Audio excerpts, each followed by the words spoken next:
My Mata brothers and sisters, we're in for a real treat today. Our revered and most honored ancestor, Dr. Amos Wilson, is presenting on this videotape a lecture entitled Global White Supremacy.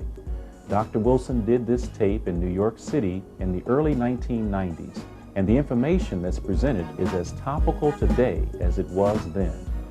Enjoy this tape by Dr. Amos Wilson.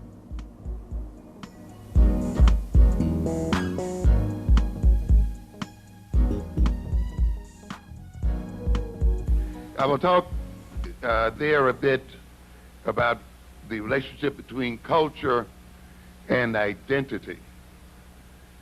And I'll expand a bit on something I mentioned here a couple of weeks ago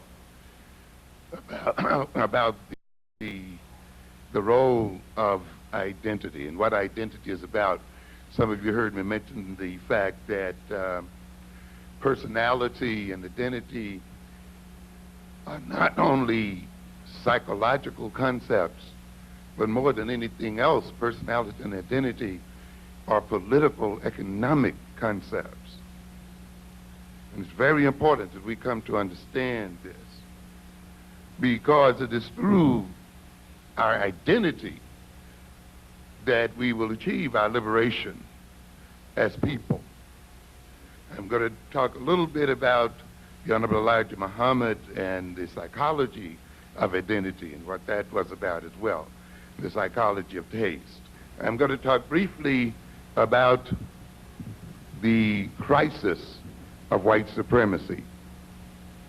And white supremacy is in crisis. We've been talking about it for the past 3 lectures. It is very important for us to recognize that white supremacy is facing a major crisis. Its life is on the line.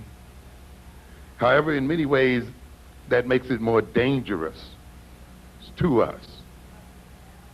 And it endangers our survival as a people. We've looked at the black world that white supremacy made, and it is still with us. The world that it segmented, the world of dependency that it created, the diaspora of African people that it left in its wake. I want to indicate then this evening that that diaspora, though, can be made to work for us.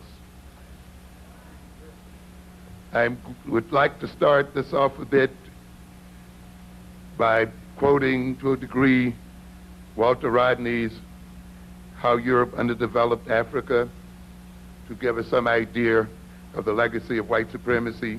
He states that very few undeveloped countries are lacking in natural resources which go into the making of a better life.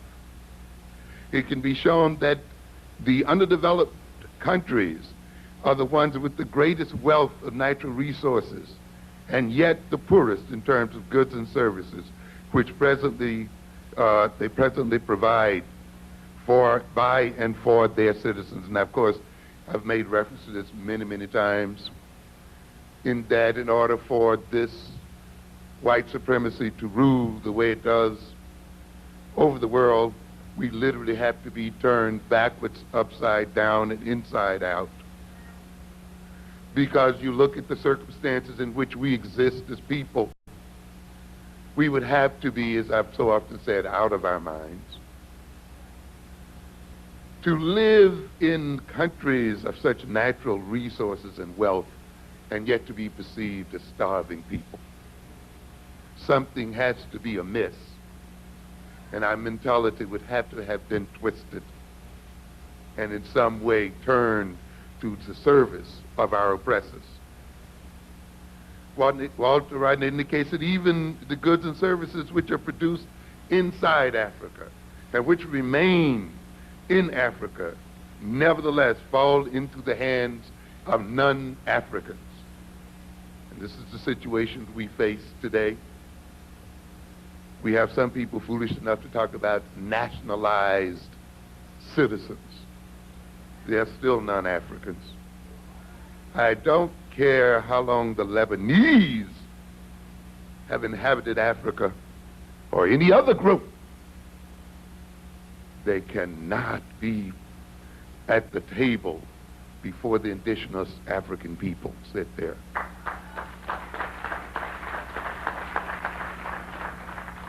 No amount of naturalization requires that African people sit behind other people in their own nations and countries.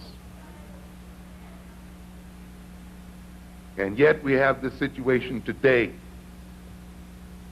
when Africa is not exporting her wealth to others.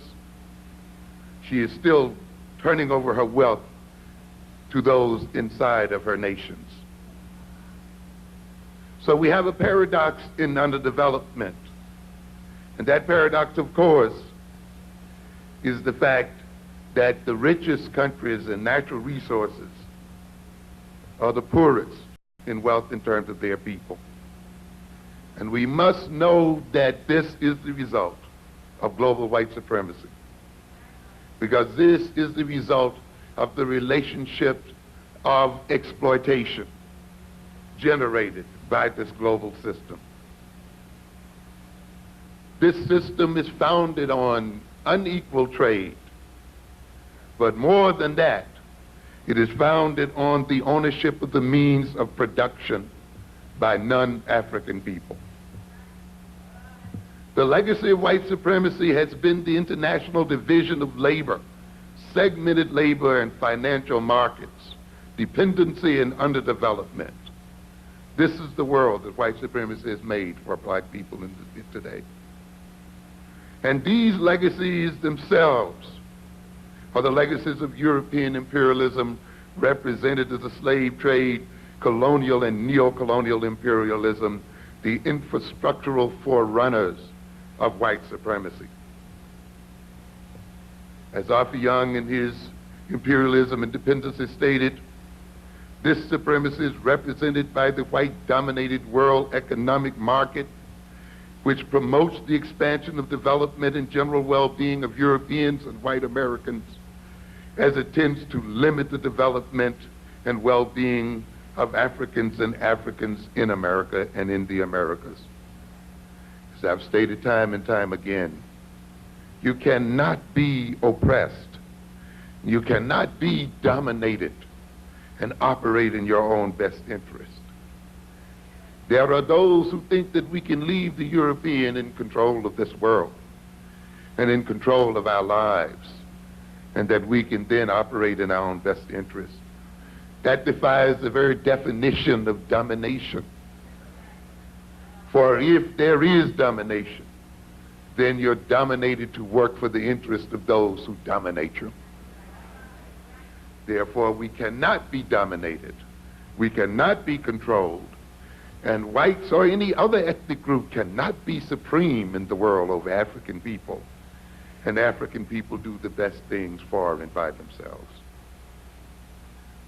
The internal development of Africa and the African communities in the diaspora have been severely curtailed and conditioned by the needs of the dominant European white American economies within the international economy.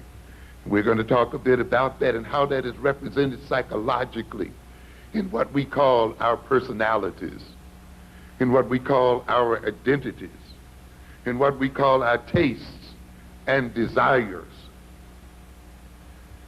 The international system is not merely economic, it is a system of power relations. A system of power relations underwritten, rationalized, and justified with a set of ideas, beliefs, and values called ideology. We must look now at this situation of white supremacy in crisis. And if you'll go now to Barnes & Nobles and to other large publishing and printing houses, you will see many a book trying to figure out how the supremacist white economic system is to salvage itself. One of the writers who concerns himself with this, by the name of Jacques Attali, wrote a book called Millennium, The Winners and Losers in the Coming World Order. In assessing who would be the winners and losers He argues that each of the emerging economic power spheres in the world, the United States, Western Europe, Japan, and so forth, has a periphery. That each sphere will continue to extract profits from its periphery. I've told you many times of what I call the European constants. That no matter how things appear to change, they basically remain the same in terms of the relationship of Europeans to African people. There is never any intention for the Europeans to turn us loose and to make us equal to themselves through their own volition.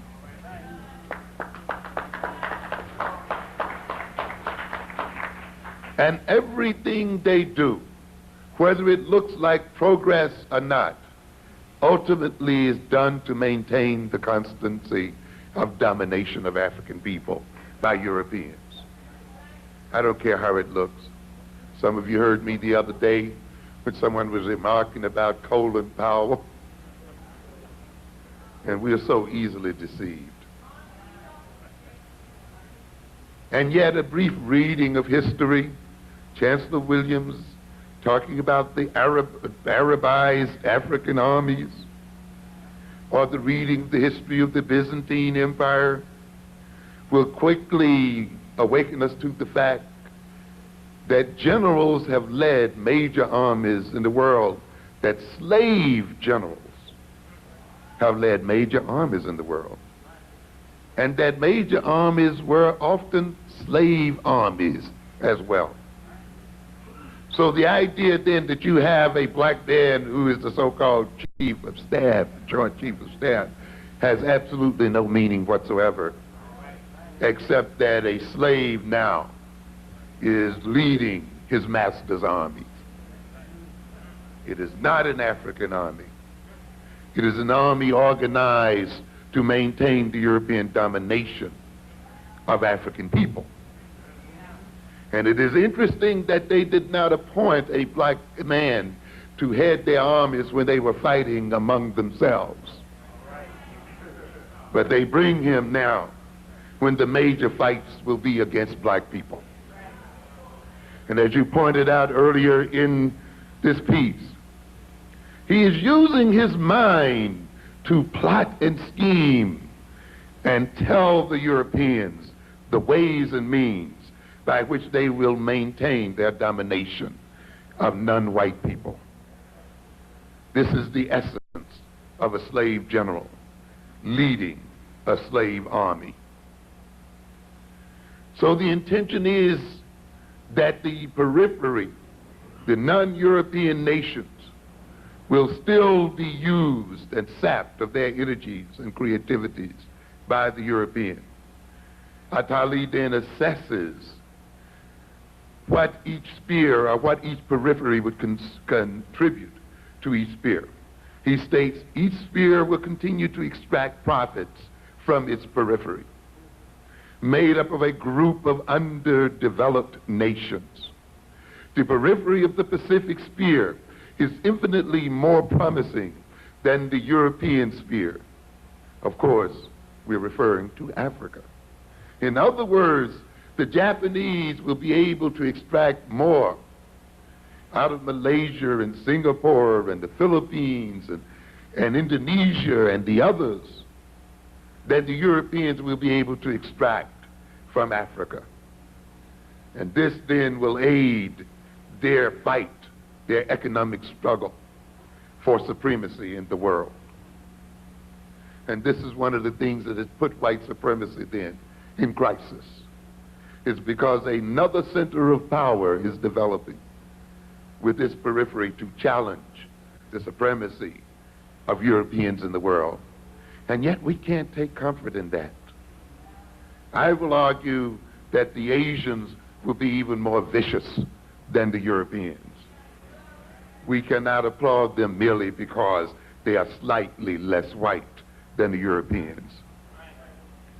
He goes on to state unabashedly, Europe's periphery, Africa, is a lost continent.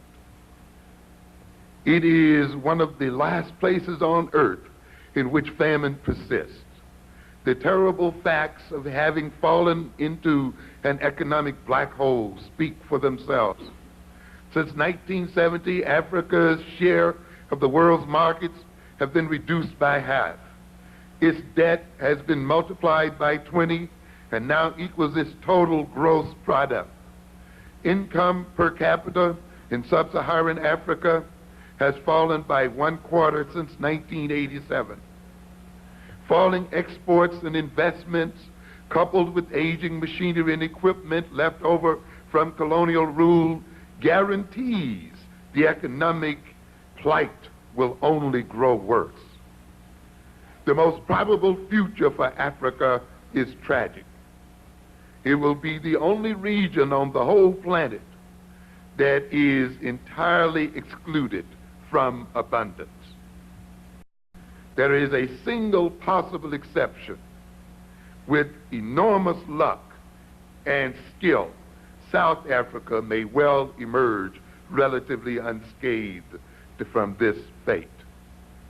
This is the view of the supremacists, ladies and gentlemen. But this is the view not only held about Africa in the world. This is a view that's held of African people in the Americas as well, and in this United States. Because we as African people, whether we want to admit it or not, are still one world. Just as we find a segmented labor market and economic market in Africa, we find it in America. Some of you had a chance to see the series on Channel 13 about oil called The Prize. And if you didn't see it, I think you should look at it. It's very instructive. It would just disabuse you of a lot of the stupidity that has been inculcated in us in terms of American ideology of the free market and the open market. And yet you see there from Rockefeller right through the rest of these greedy people that there's no such thing as a free market. There never has been, and there never will be. There's no such thing as an open market. And certainly when we look at the experience of African people in the world, we have never been a part of a free market in America. We got some people around here calling themselves motivators, trying to make you think that you can be whatever you want to be by yourself alone. That's not the way the world operates. You can only be what you can be within a social system, within an organized economic structure. You cannot be anything by yourself alone. Imagine yourself in the total universe alone, telling yourself you can be what you want to be. Why would you want to be it? What would it mean to be it? It only takes meaning within a social structure relative to other people, relative to a system of other people. This is the ideology of individualism that is used to maintain the division of African people, making them pursue their own selfish ends, ends that can only destroy African people themselves and can only perpetuate their oppression by others who are organized into social systems.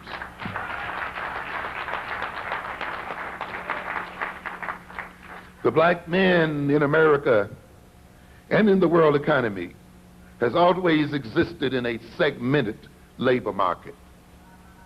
Slavery is a segmented labor market. It is cut off from the other types of labor that exist in a nation. When you talk about being segregated and discriminated against in terms of labor, you're in a segmented labor market. You're not in a free labor market. If you were in a free labor market, then you could compete in terms of your talents and your possibilities. But when someone looks at the color of your skin and forbids your employment, or pays you a lower price, or discriminates against you in any form and fashion, you are not in a free market or an open market. You are in a segmented market, a secondary market. And this has been the case. I say that, and we don't have time to elaborate on this. We have to understand this. I'm going to publish a book here called The Psychoeconomics of Black-on-Black Violence. I want to deal with the economics here. We got to understand that, you see. Because, you see, we sit in our neighborhoods and let other people sap up our economic wealth because we've been indoctrinated with something called a free market. That people are free to invest wherever they feel like it. And yet you cannot invest where you feel like it. And we have a secondary market here then. In fact, African people in America do not even belong to the United States economy.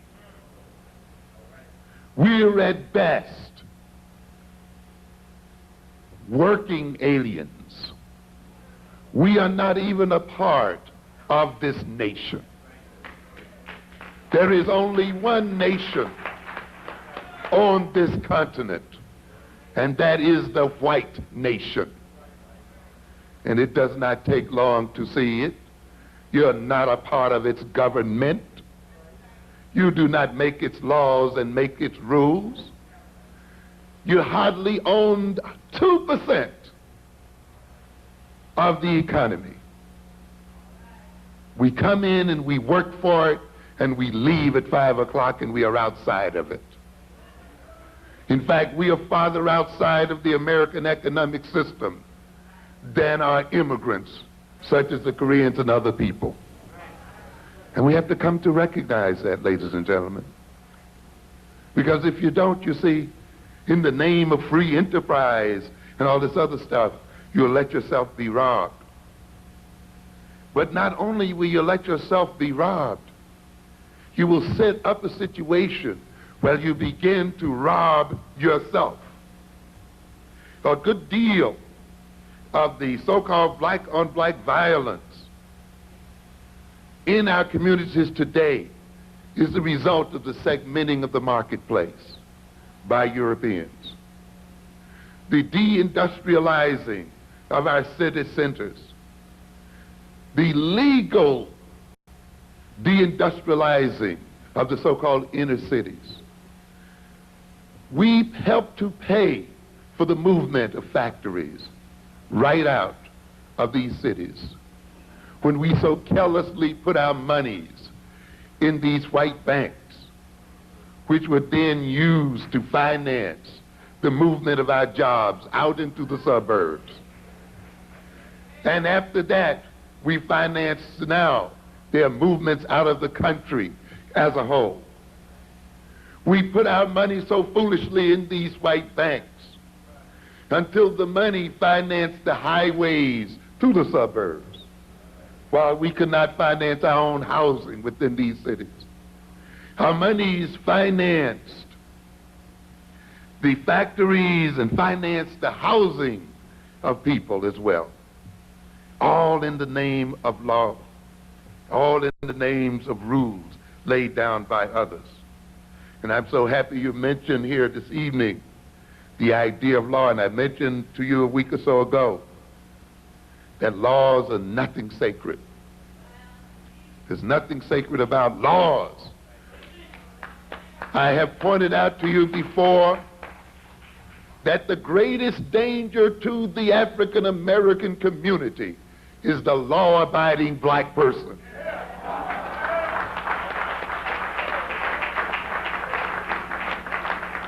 Yes. The greatest danger to the African American community is the good black person. Oh, yes. We'll have time to explain that to you maybe Sunday. Don't have time tonight. The one who spends their money with Asians and feel good about it and feel as if they are expressing Christian love because they are not discriminating. And they only feel as if they're discriminating when they guiltily spend money with themselves. Yes. Those good ones who say, I don't see color, as they march their monies to all other people but their children.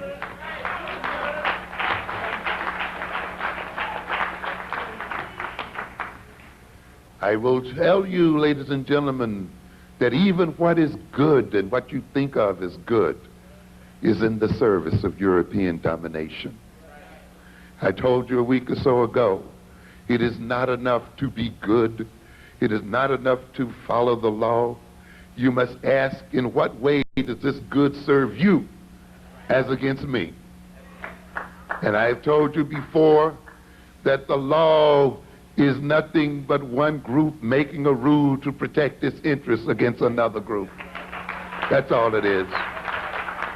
And the capacity of one group then to enforce that rule. And therefore, in obeying the laws of other people, you are not being good. You are just supporting your own domination. That's all it is. And so you cannot brag about being law-abiding and good when the laws have been made by your enemies and the good has been defined by your oppressors.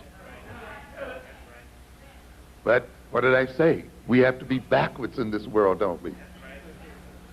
We have to feel good. We have to feel good when we are destroying ourselves, and feel bad when we're advancing our interests. And in our good feeling and following the law, and in our believing that we are operating in a free market system, we have created a nightmare for our youth.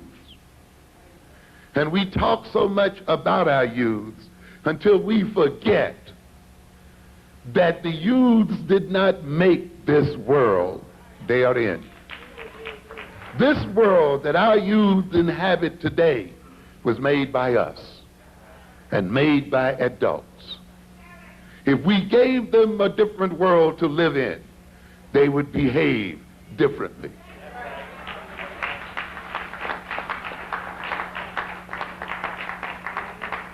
But when you make jobs for Koreans and make jobs for every other ethnic group but your own, when you let other ethnic groups ship out all of your wealth, when you let the only growth industry in your community become the selling of crack,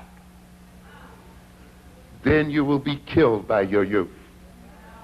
And you'll be terrorized by your youth. These youth are not crazy. These youth are not unusual. They're responding to economic imperatives. When you let then another people take every industry and every job, the youth become very creative. And they decide then that they're going to figure out a way to get funds within the community. When you let them be fed these ideas of what it means to be a man or a woman, is as defining themselves in terms of what they wear, buying the most expensive junk and garbage produced by other people. And when you then promote this kind of value system and this kind of behavior system, and yet you will not produce for those appetites and those desires, then they will turn around upon you and eat you alive. It is not unusual. Men have always struggled over scarce resources. And resources have been made scarce in our community. And the only pot of gold has been the selling of drugs. And when you have a gold mine, men will go to war over it. Yes, It's not a mystery. And when they go to war over it, they will shoot and kill, and they will destroy bystanders. Nothing unusual about that. Look at the millions and millions of people who were destroyed. Look at the millions of bystanders who were destroyed as the Europeans struggled over gold, when they struggled over markets, and people who got caught in the crossfires. Yet, you see, if we forget the history of these people, we will be too quick to condemn our youth and forget the role that we play in the life that they lead. Speaking of law, United States law is one of the greatest sources of violence in the black community today. Yes, there are some people who think that drive-by shootings were invented by black youngsters in the 80s. Yes, they think an interest in automatic weaponry was invented by black youngsters in the 80s and 90s. But as I've told you before, you sit up in front of your TV year after year after year, and you watched The Untouchables, and you saw drive-by shootings, Valentine's Day Massacre. Have you ever heard of the Tommy gun? Then how can we say that the black youth are the first ones to exhibit an interest in automatic weaponry, when these people shot innocent bystanders and themselves with this weaponry? And what was the major reason? Because of the configuration of the United States law and its prohibition on a drug called alcohol, which enhanced then the value of that drug and created an industry called smuggling and made it then worth fighting for. And people fought for it using the latest in weapons technology. The U.S. law, ladies and gentlemen, the law itself. And we can follow, if we had time, many other laws that are responsible for creating the black community that we talk about here today. Yes. And on top of looking at the law, you have to look at ecology and how the very structure and physical dynamics of the African American community, with this isolation from the rest of the American system, creates a crucible so that our youth fire at each other and kill each other. Yet we know that there are many more white drug addicts than there are blacks. And we know that there are many more white drug addicts who buy the products from our youth. But because they live in an ecological situation called the suburbs, and because the law is configured in such a way that if a black man stood in the midst of these neighborhoods, he would be immediately dispatched. We have a law enforcement system then that literally herds our young men into a confined space we call the ghettos. And they fight and fire at each other and terrorize our community. And yet we damn these youngsters without looking at how the whole organization of the country is set up to destroy them and us together. And there is a parallel situation, ladies and gentlemen, in the world. A world organized according to European rules and laws and trade agreements, such that, again, the African nations spend too much time fighting each other, are locked and isolated out of the world economy. And yet, again, we want to look at the so-called minds of Africans as the source of their problem, when the major source of their problem, of course, is white supremacy. You are not going to solve any problem by being what you want to be as long as you leave Europeans in control of this world. It is not possible. I will finish here. The crisis of white supremacy, it's in crisis for a lot of reasons. Of course, one of the major reasons it's in crisis is because It has expended its monies and energies in trying to maintain its global system. And its investments in its economy has been so distorted by what we call a permanent war economy, because it has to spend something like $50 billion or more a day to maintain its warships across the world. It has taken its best scientists, it has taken its best technologies and invested them in the military, and therefore destroyed its civilian economic system. And the very nation then that it thought it defeated in World War II, Japan, not investing in its economic, not investing in a military system, has come now to challenge the supremacy of the United States as well as that of Europe. We have also had a country here that is terribly mismanaged. And it's amazing how many of us go to these white schools and universities to get masters in the business administration and think that we have made it in the world, and yet cannot look and see what is happening to the economy of this nation, and have not recognized the degree to which these white boys have mismanaged this nation as a whole. And yet we think that we have a great deal to learn from them. We were deceived, of course, at first by them telling us that their supremacy in the world, it was due to their organizational genius and due to their managerial skills. And yet we forgot that before the managerial skills and organizational skills came into being, she fought and killed and murdered and raped and robbed and stole land. And then she developed a managerial system to distribute the booty that she'd taken from other nations. So if you think that you are going to achieve parity with Europeans by learning more about management, you are seriously wrong, because no nation has achieved economic supremacy in this world by management skills alone. At some point, it has involved a confrontation with other people.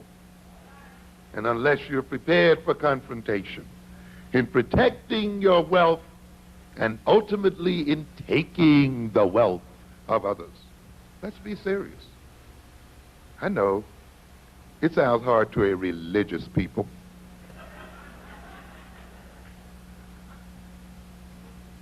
but when you put yourself first, there are times you will have to take to live. Yes, ladies and gentlemen, or just choose to die quietly in the byways. These people have mismanaged this economy so badly, their greed has overrun them so badly, until what we call foreign competition is really not that foreign at all. In fact, if you read the latest statistics, America today has 35% more college graduates than it will need up until the year about 2030. But they don't want to let you know that yet. The whole idea that we need more skilled workers in America and highly skilled workers in America is a hoax. How can you believe this when GM tells you it's laying off 74,000 people? How can you believe this when Kodak is laying off thousands of people? IBM is laying off what? Thousands of people. And one company after another is laying off what?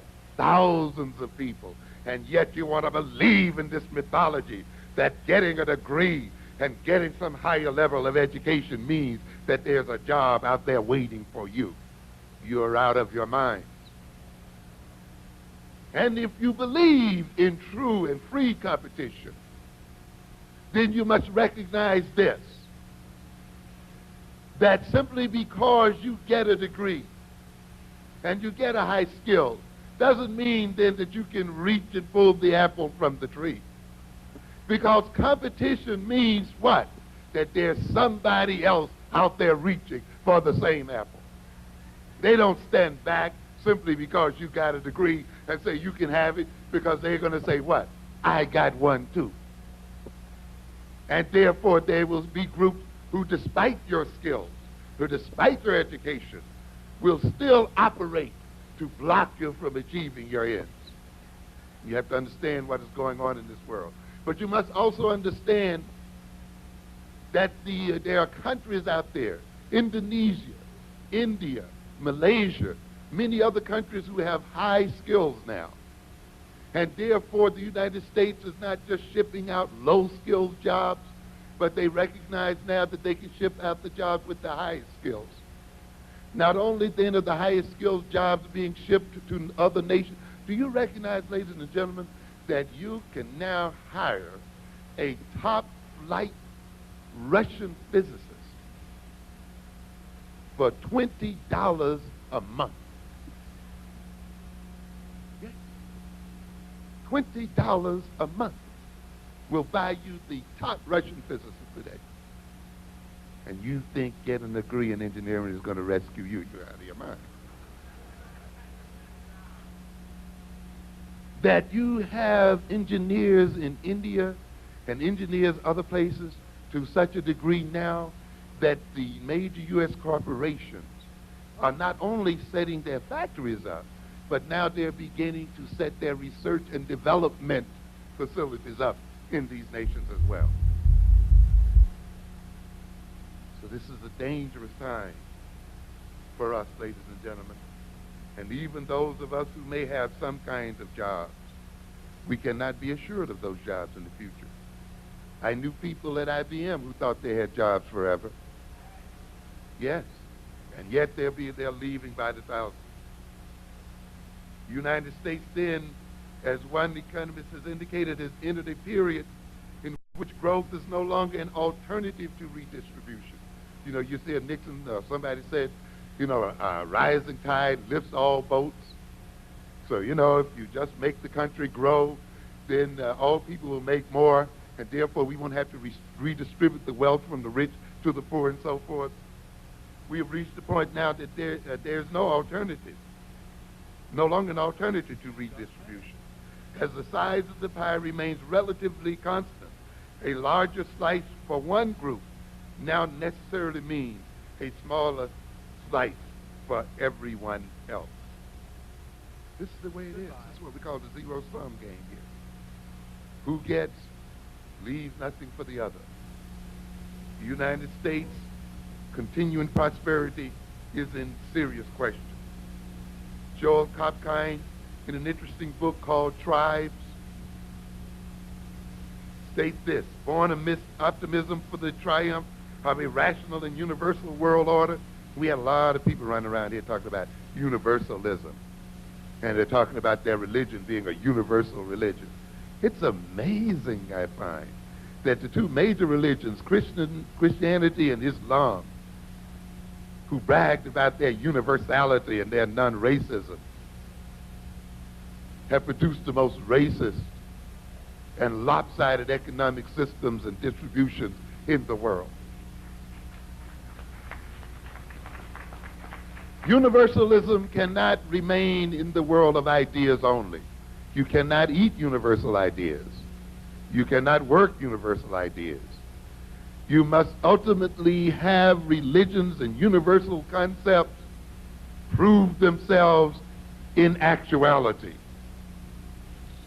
And yet now, we're recognizing, as this ought to state, born amidst the optimism for the triumph of a rational and universal world order, the 20th century is ending with an increased interest in the power of race, ethnicity, religion, rather than the long predicted universal age of the end of history.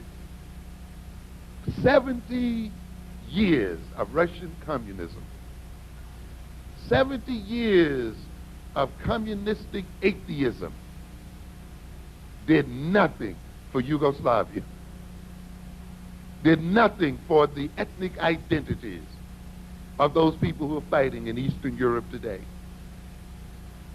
70 years of communist propaganda still now, when it collapses, we find the world fighting in terms of what? Ethnicity. Ethnicity is not going away. I don't care how much you want to believe it. I don't care how much your religion tells you that you're all equal in the eyes of God. Ethnicity is going to be here a while longer. Get used to it. As the conventional barriers of nation states and regions become less meaningful under the weight of the global economic forces, it is likely that these ethnic groups and their worldwide business and cultural networks will increasingly shape the economic destiny of the world. When we talk about white supremacy, we're talking about an ethnic situation here of where whites spread across the world and built economic networks and military networks and other networks in order to gain control of its economic and political system. Ethnicity operated in this system all the time when they were telling us that they were about scientific socialism and scientific this and scientific that. All of this universalism covers this thing, covers the deceit of the white supremacist system. We're beginning to see here then white supremacy in crisis. The dominance of whites is being challenged by the Orientals. We as African people then must recognize that this represents a great danger for us, but it also represents great possibilities as well. The diaspora is not only our weakness, but it is our strength. Because in a sense, it is the spreading of groups, of one ethnic group across the world, that can lay the basis for a world economy and a world system. It is much, much, much too early to announce the demise of African people. We shall rise like phoenix from the ashes of our diaspora. And we can rise when we reclaim our African identity, when we reclaim our ethnicity as a people, when we recognize that our spread across the world, that our spread across the United States, that African people in New York and Philadelphia and Chicago and Baltimore and Detroit, LA, and so forth, represent the foundations of a national economy, of a nation within a nation of the United States. That this nation in a nation can connect with the African people of the Caribbean, can connect with the African people of Central and South America, in Brazil and Uruguay, that it can even connect with the African people in Europe itself. Based on a common identity and a common set of values, then we can build a global economic system that can challenge anyone that is here today. It takes acknowledging who we are and what we are. And it takes acknowledging the fact that we intend not to be ruled by whites or any other group.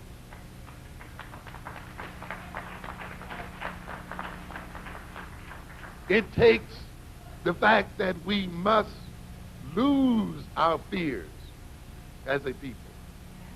Lose our fears of knowledge and information. Lose our fears of the written word. Lose our fears of thinking hard and long. Lose our fears of confronting the European, of confronting any other ethnic group in this world. It means we must educate ourselves in Afrocentrism, not multiculturalism.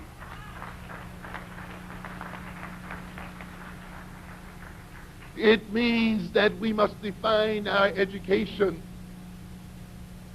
in terms of nation building. No educational curriculum that is not geared to the building of African nations, to the development of a Pan-African economic system and global system, can be called an African-centered curriculum.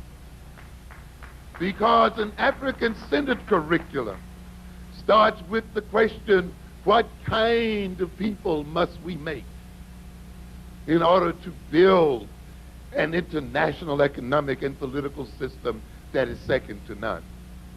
It starts with that question. I've told you before that education is not for children. It is for a nation. Education prepares the children to undertake the tasks that a nation must undertake to attain its liberation and to protect its liberation. You cannot start then concerning yourself with the education of our children by asking, why are they not reading in school? Why are they not doing math in school? No, no, no, no. You must start by saying, what is our major problem in the world? And what problems must we solve as a people in this world? And what kind of people do we need to solve those problems?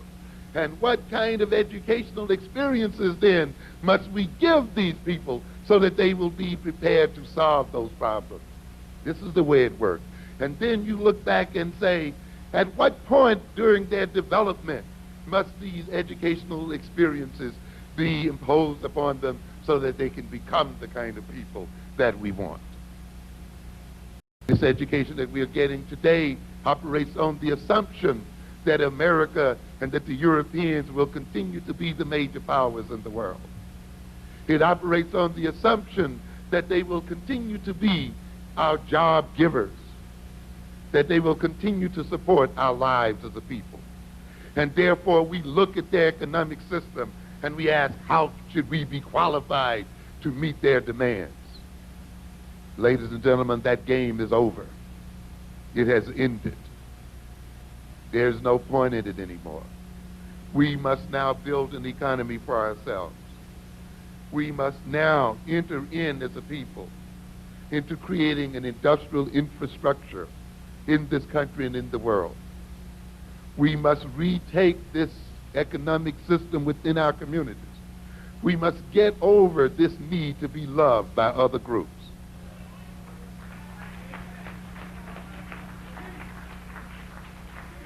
As I will tell you, and I have told you before, I am not here to be concerned with racial harmony. I come not to bring peace, but a sword. You cannot be on the bottom of economic, political, and social ladders with other people laying and standing on your back and stand up and not throw them off.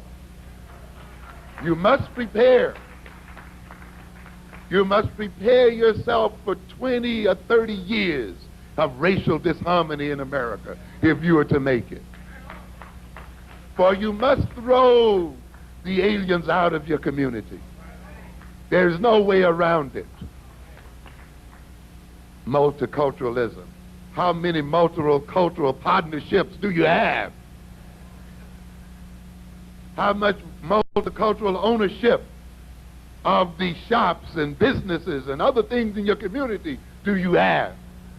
What kind of multiculturalism is this that teaches you to honor the culture of other people who are living off of your very lives as a people and having your youngsters kill and destroy each other in these nations?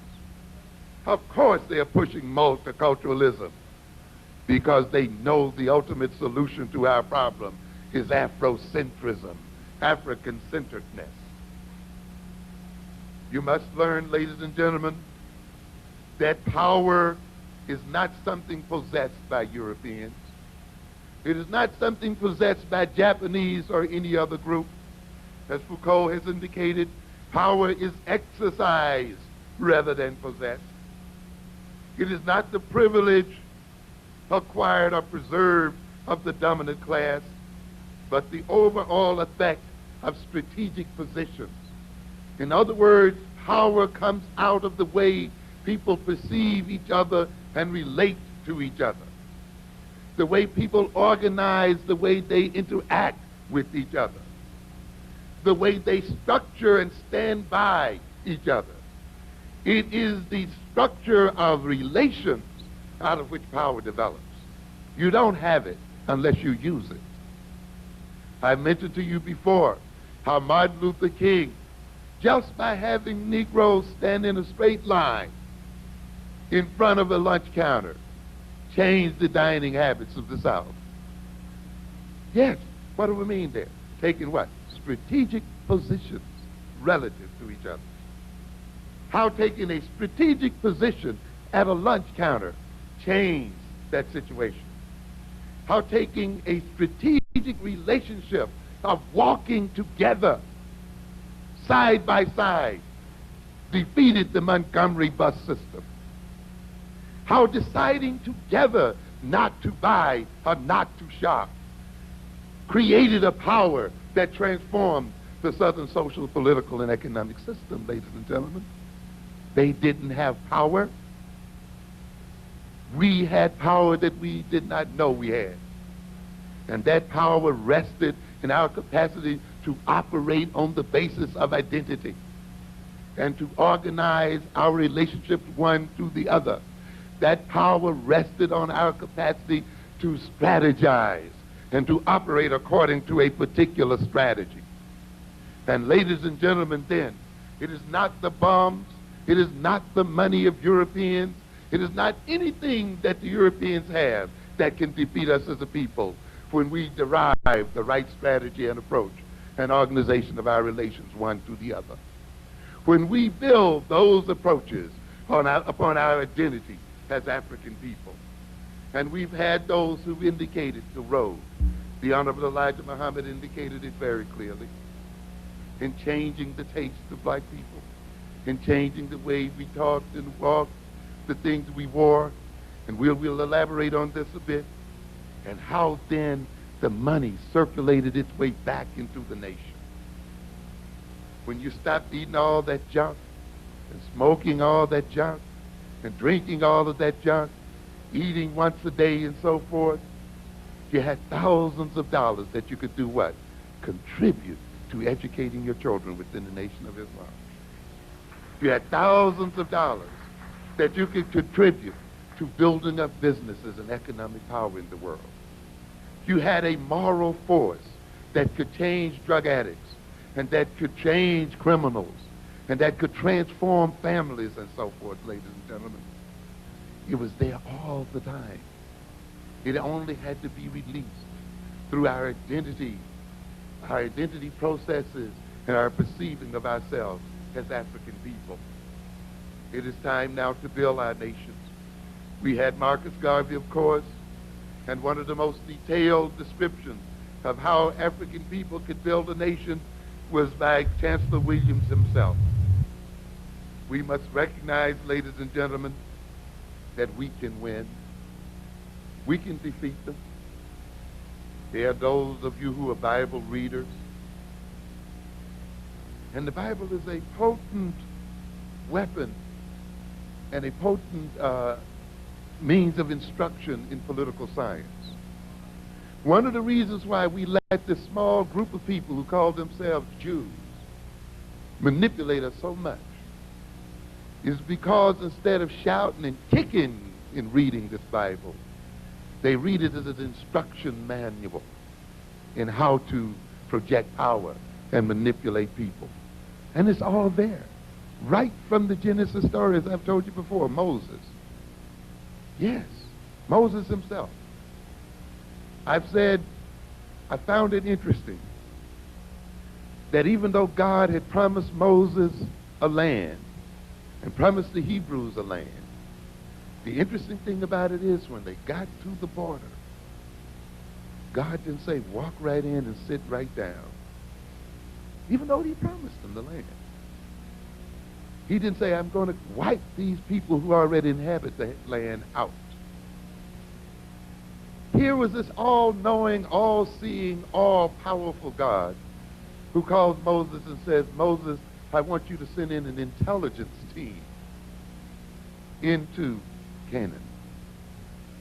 And I want you to go in there and collect strategic information about the nature of their armies and the design of their cities and fortresses, what they eat and all of this kind of stuff. And I want you to bring this back because you're going to use this to do what?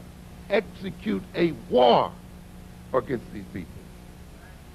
Even though God had promised them the land, they had to do what? They had to fight a war to take it. And I'm telling you, Jesus people out here, your Jesus has demonstrated to you that even though he may promise you liberation, and even though he may promise you freedom at last, you're going to have to fight for it. You're going to have to make war for it. And some of you read the situation then of where 10 out of the 12 spies that Moses sent in to that promised land were spooked out.